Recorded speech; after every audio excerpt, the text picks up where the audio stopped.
I've received the opportunity to interview four-time Mr. Olympia Jeremy Buendia here in Roseville, California at his brand new gym, Stoic. Jeremy's been at the very top of the sport, and he's faced the lows that came after. In this interview, we dive deep into his mindset, how he overcame depression, handled losses, and rebuilt his life and career from the ground up. This is the side of Jeremy that most people never see. I'm here with Jeremy Buendia, four-time Mr. Olympia, and a man who's inspired millions, including me. I've had the chance to work with him closely, and I can tell you firsthand, Jeremy has seen the highs, the lows, and everything in between. And this conversation isn't just for bodybuilders, but it's for anybody and everybody trying to rebuild their life, refocus, and control their life again. We're here at Stoic Gym. So you just opened up Stoic. Yeah, we just opened up on Monday, July 28th. It's been a long time dream of mine to open up my own gym. I grew up in a gym since I was a kid, and fitness has always been a passion of my mind, and I turned it into a career, and it's been the long-term goal of finally getting up in my dream gym, and through lots of hard work and a lot of patience, and we were able to execute. Now we're open, and we've developed the best gym in Northern California. Yeah, this gym is beautiful. It's super exciting for Jeremy and everyone here. And I gotta ask, what's the meaning behind the name for you? Yeah, so Stoic is named after Stoicism, and Stoicism is a methodology that traces back a long time, Marcus Aurelius days, Roman Empire days, and basically Stoicism is the ability to navigate through life and not letting certain situations or your emotions dictate your reactions. That's something that I was not good at and early on in my career, early on in my life, is I always wore my emotions on my sleeve. And as a man, we can't do that because, honestly, most people don't give a shit. They really don't, and they don't want to hear your problems. A lot of us like to vent, but have you ever been around somebody that just constantly complains or just nags or is whining about something? It's annoying. Yeah. And I was so, what's the word I'm looking for? I was so narrow-minded in the fact that I didn't see beyond that. I just thought that people wanted to hear my issues. She's actually my bodybuilding inspiration. She's the one that got me into bodybuilding. Are you serious? Yeah, it's Valerie Ganji. She's she did women's bodybuilding, women's physique Olympia. When I was 16 years old, I was in shape, and it was CalFit. And her and her ex-husband, they were both competitive bodybuilders at the pro level, and I've never seen people like that before, especially in Rockland. Like, you didn't come across bodybuilders. Her ex-husband had like 23-inch arms. He was Mr. USA. His name was Jimmy Lee. And like I said, she's a multi-Olympia competitor. Mm-hmm. So when I was that age, I was getting interested in bodybuilding, and I started following them around the gym. I would follow like 2 or 3 exercises behind them, so they didn't notice me. But I'd watch everything they did, and I'd do exactly what they did. This went on for like months until like Jimmy, her ex-husband, came up to me and said, "Hey, see, you're doing everything we're doing." And I thought he was gonna "Hey, just not stop watching us or leave us alone." But no, he was like, "Hey, why don't you just train with us?" So I started working out with them, showed me the ropes of bodybuilding, and I fell in love with it. And I ended up doing my first show 2 weeks after I graduated high school. So That's where it all stemmed from, was from that lady right there. That's crazy. So it's full circle moment. Now she's coming into my gym, she's training here. This person that inspired me to bodybuild, and now I'm hosting the gym that she'll be training herself out of. So it's cool. But going back to the Stoicism question, I wore my emotions too much on my sleeve. I allowed my emotions to dictate my reactions, and oftentimes that left me in a really bad spot, because when you act emotionally, most of the time it's irrationally. Yeah. And as a man, we got to be able to control our emotions and not let these negative things that happen in our life influence, not just negative, but positive things. Even when you get on that high in life where things are going well, you get ahead of yourself, and you get your head gets too big, or you get egotistical, all those things are gonna eventually bring you back down to square one. So it happens on both sides of the spectrum. You can either be too low or too high.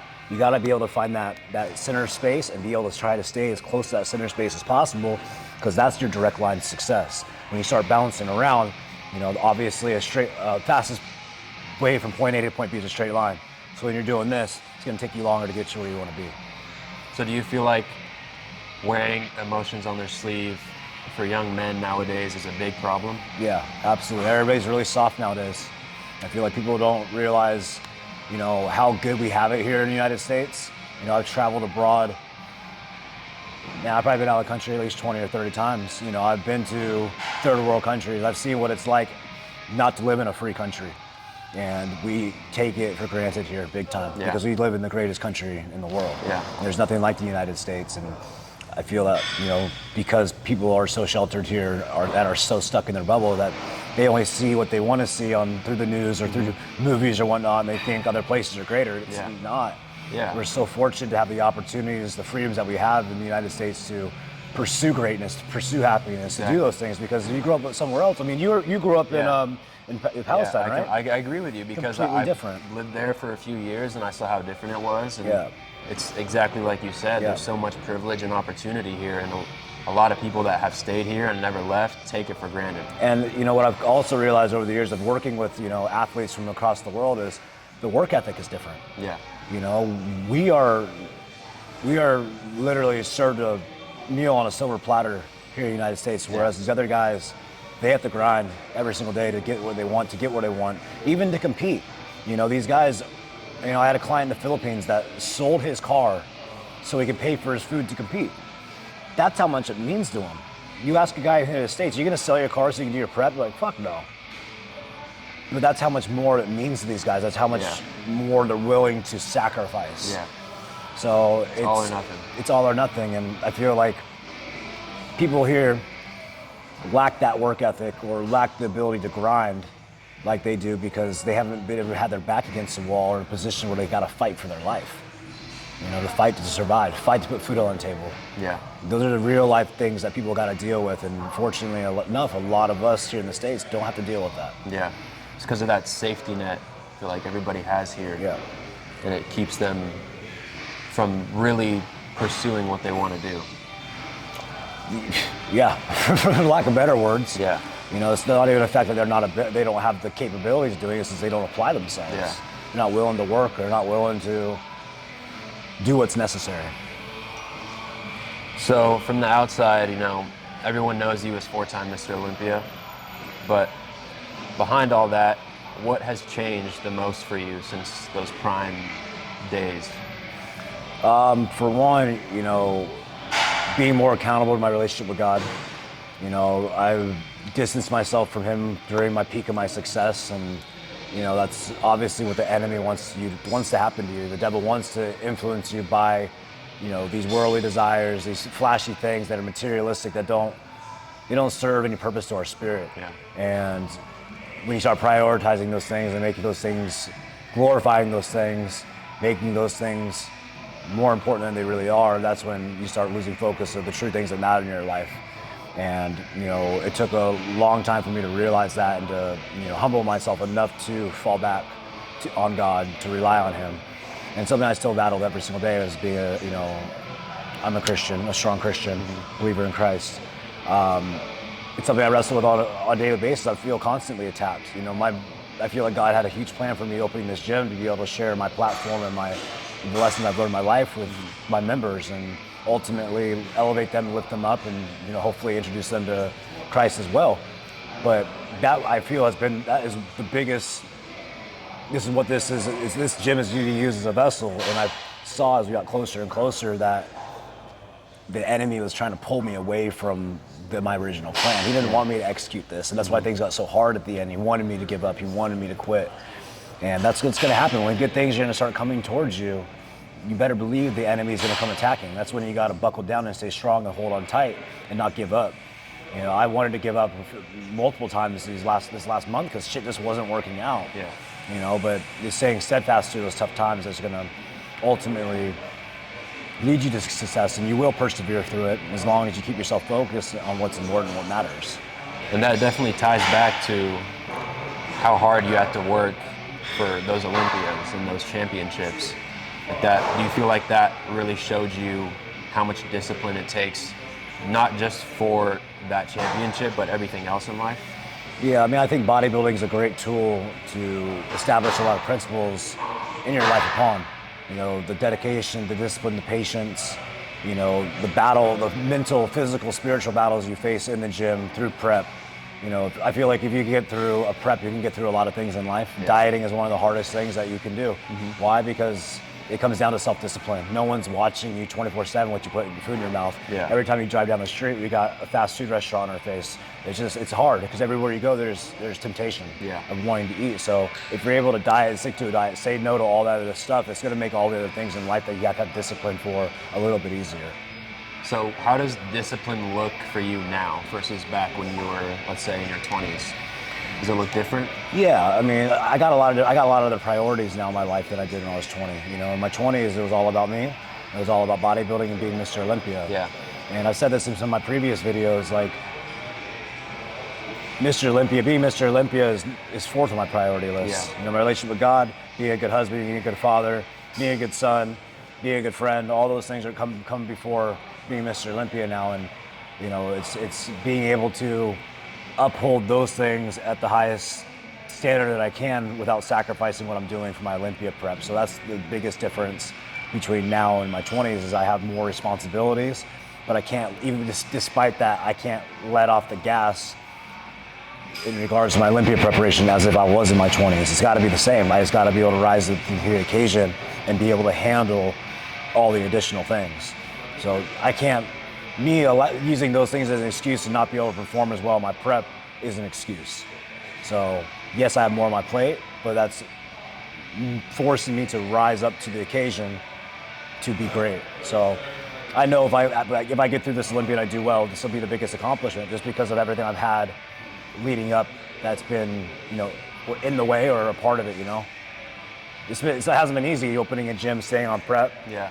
You know, having a 9-month-old baby, it hasn't been easy. And also this prep I'm going to be doing at home here. And last time in 2023, I went to Denver and I prepped for the last 10 weeks to, you know, just stay focused. And, you know, when I'm on prep, I can get a little moody, so I didn't want to bring that around my family. Yeah.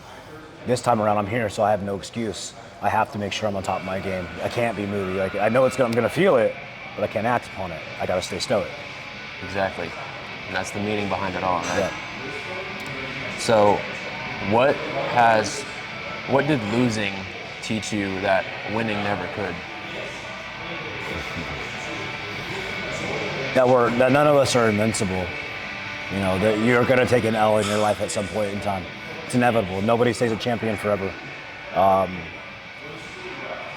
What it taught me the most was that you can't rebuild yourself. You know, that loss didn't, you know, I didn't just lose the title, I lost myself, you know, for a good year or two.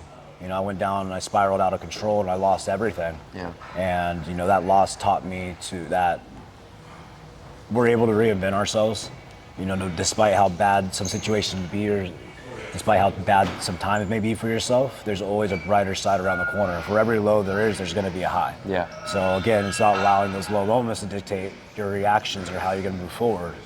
It's taking those things head on and staying on that straight line I was talking about. So through your journey, there was a lot of ups and downs, you'd say. Was there a habit or routine that you had to follow, or a non-negotiable that you hated but you had to keep doing? In regards to my prep or in regards to life?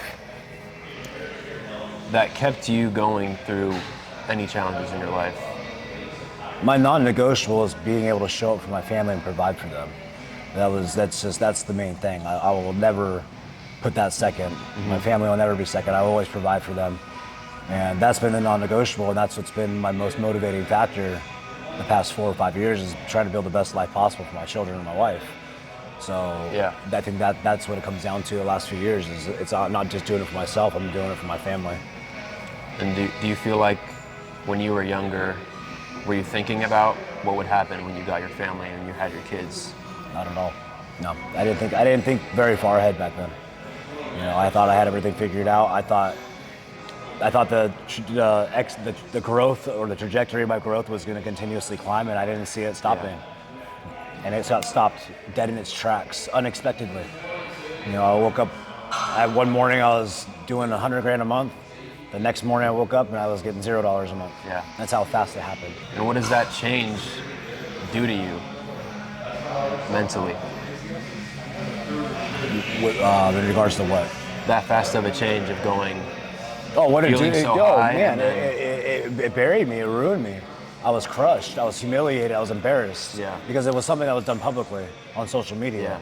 So, I mean, I went through a good 2 years of waking up every morning to just hate messages, people telling me to kill myself, all these things, you know, and I allowed other people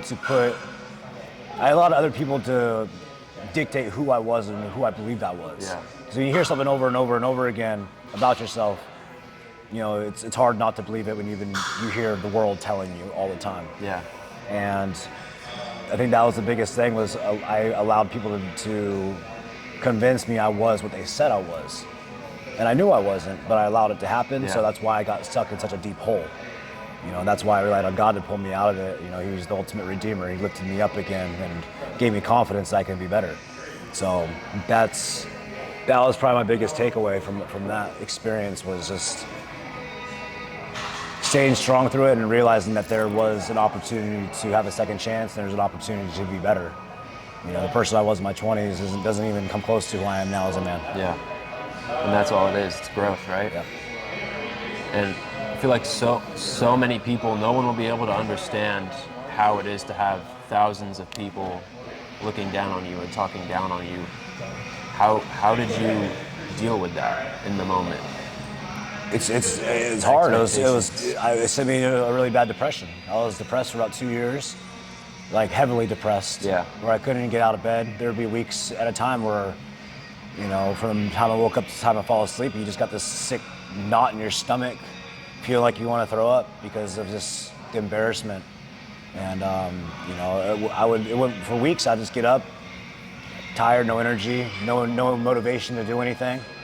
And I'd sit on the couch and watch TV all day long. I'd cry. And to be a man and to have kids and a family and a wife, to see you like that, it's humiliating. As a man, you got to be the head of the household. You got to be the strong one that they can rely on and lean on.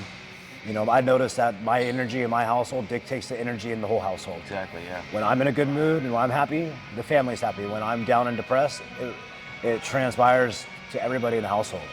And that's something I've been a lot more conscious of lately, is trying not to let my emotions go into the house, because my kids don't deserve that. They done nothing wrong. Why do they got to deal with grumpy dad? So that's something that, as a father, you have to be able to separate that. You know, we're gonna deal with our struggles, but that's something our kids can't feel. Yeah. So what's something you could tell a lot of young men in the gym, especially because I feel like men that work out, they use it as an escape. A lot of people use it as an escape. I use it as an escape. Yep. And what's something you can tell them for them to look forward to in the future, to stop looking for things like this as an escape and look toward the future for something bigger? I mean, I don't think there's anything wrong with using the gym as an escape, as your therapy. I mean, I did that early on in my career. I still do it today. It's a good place for therapy. You come out here, you know, when you walk in these doors, you got 90 to 120 minutes to be free. You know, there's no need to fixate or have anxiety on anything else that you can't control in that given moment. The only thing you can control when you step foot in the gym is how good you're going to work out and how hard you're going to train. So, you know, when you're going through a situation like that, when you step foot in the gym, you got to leave it all at the door, because otherwise you're just taking away from yourself once again by stepping in the gym and not giving 100%. If you walk into the gym and you're having a bad day and you come in here and you kill your workout, you absolutely crush it, you're going to walk out of here feeling better than you walked in. But if you come in here with that same mood, that same energy, fixated on those same problems, you're having a shit workout, you're gonna walk out of here feeling the same exact way you walked in.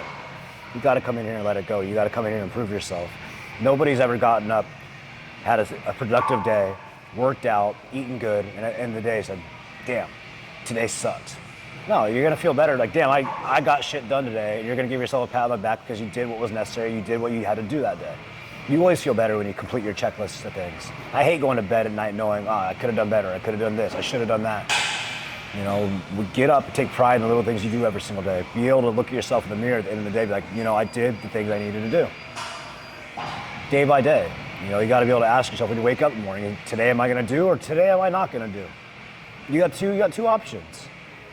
Go out and succeed, or sit on your ass and let the world pass you by. What's it going to be? What type of person are you? Are you going to be the person that sits down and watches your friends be successful?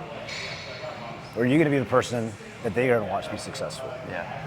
All a choice. Everything we have in our life is a choice. And that's why I try to stress to people, like, we are all human. We're all men. We all got a brain. We all got ears and eyes. There's nothing that we can't work hard enough to do to accomplish. You want to be a neurosurgeon. What the hell is stopping you? All you got to do is study, work your ass off. We can do anything we want to do. The difference between us and the neurosurgeons is that they went to school and they put the time in. The difference between me and the gym and the neurosurgeons, I was put my time in my 20s to bodybuild. Yeah. It's all about where you focus your energy. That was the other thing when I decided to make my comeback in 2023. The year before, I didn't know what I wanted to do. I was like, I don't think bodybuilding wants me back. I don't know if I want to do this anymore. Well, I spent my whole 20s building up my following, building up my my brand in the bodybuilding industry. And for me to throw that away in my 30s and not, it's like somebody going and studying to become a doctor and then graduating med school when they're 30 and like, I don't want to be a doctor. I use that as a reference because that's the same amount of work I put in establishing my brand and building my following. It would be a complete waste if I would have just gone a different direction.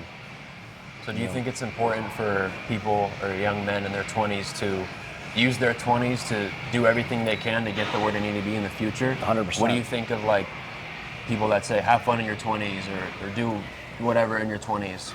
The big question is, what am I going to do with my life? What do I want to be when I grow up, right? A lot of people have that question when they're 20, when they graduate high school. Yeah. What am I going to do with my life? If you don't act upon it in your 20s and start figuring that out, 30 is going to roll around and you're going to be asking yourself that same exact question. Yeah. That's the problem. And then more than likely, 40s are going to roll around. You're going to be asking yourself that same exact question. You want to get ahead. You want to start young because by the time you're 30, you want to be established. Most of us are probably going to want to get married in your 30s, have kids in your 30s. You don't want to wait too long to be too old. But you can't do that if you're trying to figure out life at 30 because you blew your whole 20s having a good time. Yeah. I'm not saying don't have fun, don't enjoy your 20s because you should, because when you're 30 and have kids, a lot of that fun stuff goes out the window. So definitely get out and venture, but be responsible, like don't get sucked into the nightlife, don't get sucked into drugs and partying and alcohol and stuff like that. Like, I'm not saying don't drink, go have fun from time to time. But doing it with discretion and being mature and responsible about it, but also prioritizing your future and taking advantage of the time that you do have because time is limited and you can't get that back. Yeah. So let's talk training for a second. All right. What's one gym myth you think is holding back guys today? What's one what? A gym myth.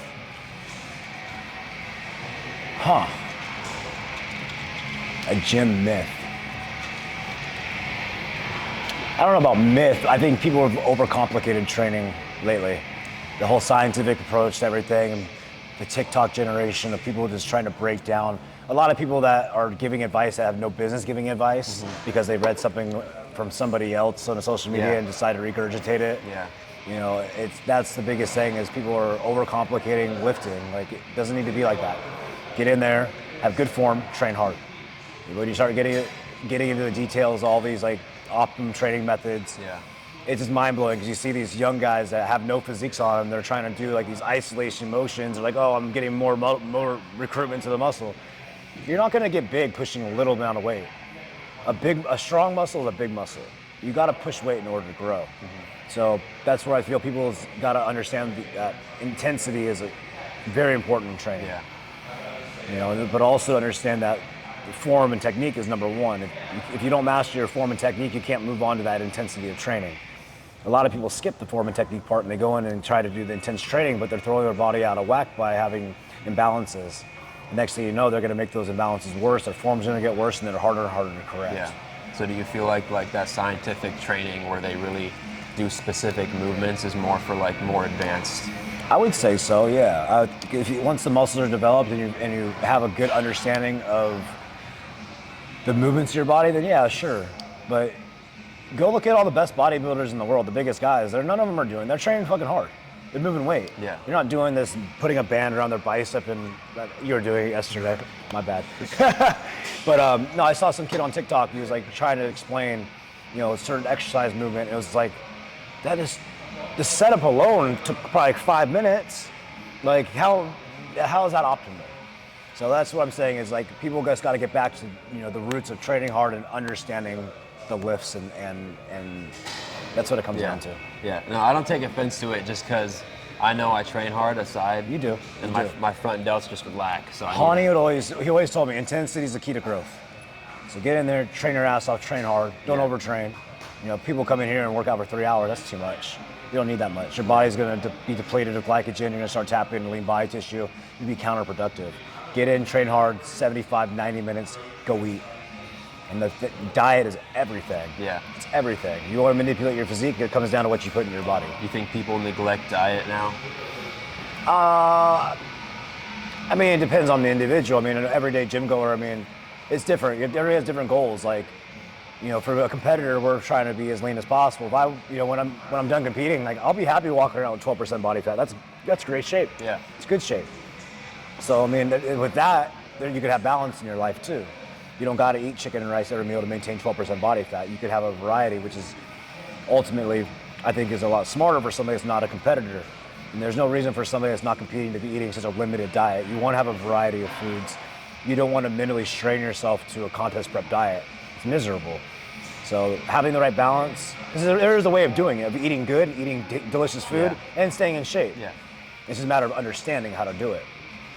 So for, let's say someone wants to be an Olympian, but they don't have the genetics for it. Do you think anybody could be an Olympian? No. Explain that. No, genetics plays a huge role in bodybuilding. It just does. You know, there's no way around it. I mean, you can have bad genetics and get to Olympia, but it's going to take a long time, and you got to be lucky. Yeah. You know, you really do. But it takes years and years and years and years and years of hard work in order to take a genetically ungifted physique and to turn it into Olympian. You know, it's just, genetics are a huge role. So if somebody's really passionate about bodybuilding, what would you tell them? Be realistic with yourself. Yeah. Don't have unrealistic expectations. You got to be able to look at yourself in the mirror and be honest. You know, I know a handful of guys that think they're going to be at Olympia. You know, it's like, man, you're in your late 40s, dude. You know, Yeah. Look at who you're competing against. Like, put a picture of you next to the top 5 guys in Olympia and tell yourself that you are as good as them, or you can compete with them. If you don't see it, ask the person next to you. They'll tell you. Yeah. But a lot of people are just, you know, they're stuck. They almost like a reverse body dysmorphia, where they think they're better than they are. I wish I had that. Yeah, don't we all? No, I feel like that kind of ties back to what we were talking about earlier, how guys are so like on a high horse sometimes, and they're not real with themselves. Yeah, they gas themselves up. Yeah. I've never been that way. I've always been hard on myself. Yeah. So I can't relate. Everything I do is never good enough. I always want to strive for more. Yeah. And I think that's why I have been successful, because nothing is ever enough. Yeah. You know, and to a fault. I mean, I got to give myself credit, and it does give me a lot of anxiety. Yeah. But I think every champion has a little bit of that craziness in them. In order to be a champion, you got to be a little off in order to do those things, in order to be the best. Yeah. That's why I look up to you so much, because I see that in you, in myself as well. Yeah. That like I feel like it's never enough. Mm-hmm. And I saw that in you when I was helping out, open up the gym and stuff. You know, you were so stressed out, but I know it was because you were just so excited to open the gym up and everything else happening. And I wanted it to be right. I wanted to be right. I wanted it to be perfect. And you know, oftentimes, a lot of times, a lot of things are out of our control. Yeah. And for me, I'm a control freak. I like to be in charge of things. I like things to run the way I want to run. I like things to be on time. Yeah. And when things don't fall in line the way I want them to fall in line, like, I can freak out and panic. And that again falls back on stoicism and not allowing things that don't work out the way you want them to influence your reactions and your mood and how you act. So, you know, it's always a work in progress. Yeah. Like, I'm still far from being a very stoic. In my 20s was that self-awareness. Yeah. You know, I can pick myself apart now, and I'm aware of where I fall short, and that's why I have continuously gotten a little better the past few years, because I'm working on those things, conscious of them. How important is working on your mind aside from working on your physique? It's more important. Your body will follow your mind. And when I'm in a depressed state and I'm not feeling good about myself, I don't want to train. Yeah. You know, my wife and I get in a disagreement or an argument, I can't work out because I'm just fixated on that. Yeah. Same thing with, you know, that's what I was talking about, leaving everything at the door. It's hard sometimes to be able to do that, but if your mind's not right, your body's going to follow. For me, when I'm upset, I can't eat. My appetite goes away. So, like I said, that's a direct correlation to mind to body. Yeah. So what, if you could go back in time and tell 18-year-old Jeremy something, what would you tell him? Talk less, listen more. That'd probably be my best advice. Keep my mouth shut. Don't be the one to, be a good listener. Read the room. Don't give people too much too soon. Keep people at arm's distance. Like, you're a friend, someone's a friend. Know the difference between an acquaintance and a friend. And keep your acquaintances at an arm's distance. You don't want to let too many people in. You don't want too many people to know your issues, know you too well. It's better to keep yourself a little more reserved. Doesn't mean don't open up to people, but do it when you're comfortable with enough with that person where you can trust them. Yeah. You can't trust. Let it be more difficult to trust people than it is. I see you're a lot wiser beyond your years. I see your work ethic. I see your passion. I can see your want for success. That's why I'm having you around, because I like you. I think you're a good dude. I think you got a good head on your shoulders. I think success is in your future for sure. Thank you. So just keep doing what you're doing. Like, even having the balls to ask me to do this, a lot of people wouldn't even consider asking me to do something like this, and it's putting yourself out there. And I said that before to people, was like, you have to put yourself out there, because what's the worst thing that could happen? Somebody says no, then what? You're right back where you started. Nothing bad comes out of that. It's just, okay, dude said no, on to the next. Yeah. And for a long time I didn't have the balls to come out and say it, because I've known you for 5 years. Yeah. And I've only worked out with you a few times. A couple times. Yeah. We see each other at gym all the time though. But I've wanted to work out with you all the time, but I've always been kind of nervous about it. And every time you've asked, we've worked out together. Yeah, I know, but it's like I like to look up to you, so it's kind of like I appreciate that. I want you to do what you want to do. I don't want to be like, oh, work out with me. No, well, listen, I appreciate you being considerate of that. On prep, it's during prep, your mood does go like this. So it's going to be some days I'm going to want to be in here and be focused and alone. Yeah. Some days I'll be in here and be talkative. It just depends on how well I slept that night. Yeah. And how I'm feeling about prep and everything.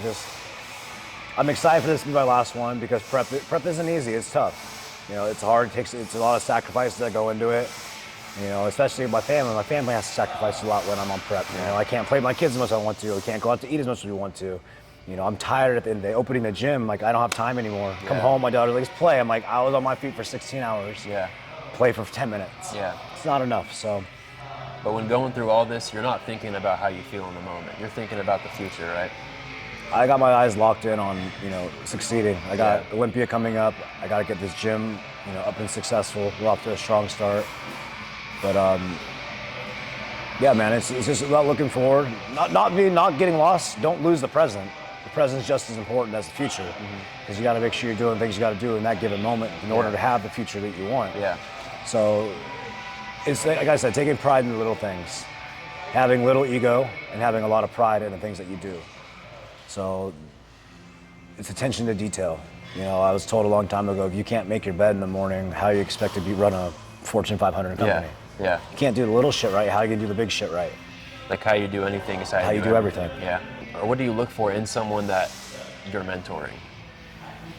Somebody that is moldable. Somebody that's willing to listen, that's willing to learn, that's passionate, that doesn't have an ego to act like they know it all. Somebody that's willing to listen. Somebody that's willing to apply. And when I see people take the advice that I give them and flourish off it, it makes me more inclined to want to help them more, because I saw them execute. And it's not like I just told you exactly how to do it, you didn't do it. Like, that falls back on you. You're just an idiot. Yeah. Why wouldn't you execute? I just gave you the blueprint. But when I see people succeed and take the advice I give them and move forward, it's like, okay, I was right about that guy. I was right for giving the advice. So that's the biggest thing, just seeing somebody that's willing to learn, being coachable, and hungry. Hungry's big, bro. Being constantly wanting more, like you said. So what's some advice for young coaches like me or anybody else trying to break through that you could give? I would say, if you're for a coaching business, show up for your clients. Be there for them, hold them accountable, do the things that the other coaches aren't doing. And a lot of coaches, including myself with a lot of my clients, I've been doing it for a long time. Yeah. It's like a weekly check-in. Sit in their diet, get in their workouts, and off they go. An elite coach, somebody that's going to stay on top of you, genuinely taking an interest in their struggles. That's what I look for in a coach. I got the dieting and the training pretty on lock. I understand how to do that. When I look for a coach, it's somebody that's going to help me emotionally. And it's tough because it's a hard job as a coach to do. Like, you can only handle so many. Like, for example, Honey Rambod, his coaching was the emotional side of things. The amount of emotional pressure he took on from his athletes, myself, Derek Lunsford, Hadi Chopin, all those guys. Like, that's why he didn't have a lot of clients, because he put so much energy into those guys that he couldn't do what he did for those guys along with 100 other people. It's not possible. If you're able to, do this full time and give that much energy to your clients, and you have 100 of them, you're gonna be working a lot. And you're gonna be doing a lot of emotions. You're gonna be doing a lot of ups and downs. You're gonna feel what they feel, and that's what took such a toll on Hani, especially with me. Like, we were so close. I put so much, all the shit I'd go on the same way that I did, and it's really, really hard to get yourself out of a hole that's dug that deep. So I want people to remember me as somebody that wasn't that hole that deep, that was able to climb out, and that was able to rebuild, not just back to where I was, but more. But not only that, being able to change my character, and understanding that the person you were yesterday doesn't have to be the person you are today. Don't let your past define you. A lot of us hold guilt for the things that we've done in our past. Yeah. We don't have to hold on to that. It's gone, it's in the past. As long as in your heart you changed, and you changed, don't let anybody else tell you otherwise. A lot of people try to hold me back to where I was. They want to remind me of the shitty things that I've done. They want to keep me there. And it's easy for me to be mad at myself or feel guilt if I allow them to. It's the fact that I've washed my hands of that. God's forgiven me of that stuff. I'm not that same person. I don't recognize that person because that's not who's inside me anymore. So that doesn't affect me anymore as it did previously, because I've let that go. Yeah. The shit I did in my past, that's in the past. That's not me. That's the old me. How do you react or take that when someone tries to tie you back to your past? I feel bad for them, because they don't know. They obviously don't know about growth and change and evolution. And a lot of the time it's projection, because they see me grow and change and they're like stuck in their same spot. They're exactly, like, fuck that guy. He just turned his life back around, and they're sitting there looking themselves in the mirror like, I'm still the piece of shit I was last year, last week. Yeah. So you feel like that it's all in themselves. They project that. A lot of it is projection. You all these Instagram pages with no followers, no picture. Yeah. They're just haters that are sitting at home at nighttime on the couch eating their chips and just talking shit. Do you do that? No. I don't do that. Successful people don't sit on there on a fake Instagram account and hate on other people. Yeah. I don't go out of my way to just bring anybody down. Yeah, you're focused on your own If shit. a person's going out of the way to bring you down, that's a projection on themselves. Yeah. I feel bad for those people, because you don't hate on somebody that's doing worse than you. You really don't. Yeah. You hate on people that are doing better than you. So when I get these comments from people like trying to bag on me, I'm like, I feel bad for you, dude.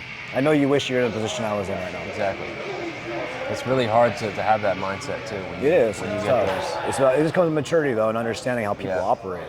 That's one thing I didn't understand, how people thought and moved when I was younger, and now I'm starting to have that intuition and that street smarts, understanding how people are. Yeah. And I know this whole conversation we had is gonna help a lot of young guys out there that are trying to build something for themselves, trying to break out of their mental battles and the prison within themselves. And that's why I'm starting to try and build my own system to help guys in the gym mentally. Yeah. Because I was so stuck mentally, and you were so stuck before and lost. And it's a serious thing that I feel like isn't talked about in the fitness industry enough. No, I agree. I mean, it's just not the fitness industry, it's in general across the board, but the fitness industry is, there's a lot of mental health issues in the industry, because a lot of people use fitness to escape those problems. Yeah. And, it's also a really superficial sport as well, bodybuilding. So, people will let their physiques dictate how they look and feel and how they act. So life's about balance, man. It really is about self-control and not allowing the world around you to dictate or influence who you are. You gotta stay true to yourself when it comes down to it, bro. Just know who you are, know what you believe, and don't let anybody stray you from that. Jeremy, being able to get to know you and talk to you and learn from you means a lot. Of course, man. I'm happy that you're here with us, and glad that we become friends over the last 4 or 5 years now, and I'm excited to see your growth.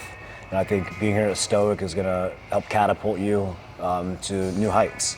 Being able to surround yourself. I mean, for me, I wouldn't be where I'm at if it wasn't for the people around me during the beginning of my career. So, you're never going to be able to. You don't ever want to just do things alone. You want to be able to have a good team around you can rely on, you can trust. So in the meantime, we'll be that team for you, that family for you here. But as you grow and you progress, just be very selective about who you do allow in your corner, and that's going to help you get to that next level. There's going to be a lot of people that are going to come out of the woodworks and try to take your shit out of your pocket, bro. They're going to come in, they're going to like snakes in the grass. They're going to come in, they're going to act nice with you, be cool with you, and they're going to try to take. So you got to be really, really selective and slow to building those relationships, slow to calling somebody a friend, slow to trust. You got to make people earn it. Don't just give it away. Yeah. You can't give away your energy for free, right? Yeah. I appreciate your time. Of course, man. Thank you so much. I want to end it off. I wanted to say I feel like God brought you into my life 5 years ago, and He's opening these doors for me in Stoic with you every day. And it's been a hard battle for me, and I'm sure it's been for you as well. Yeah. But hey, bro, that's where we rise up, right? Yeah. So when you hit rock bottom, there's only one way to go. Up. Thank you so much, man. Thanks, brother. Keep up the good work. Yes, sir.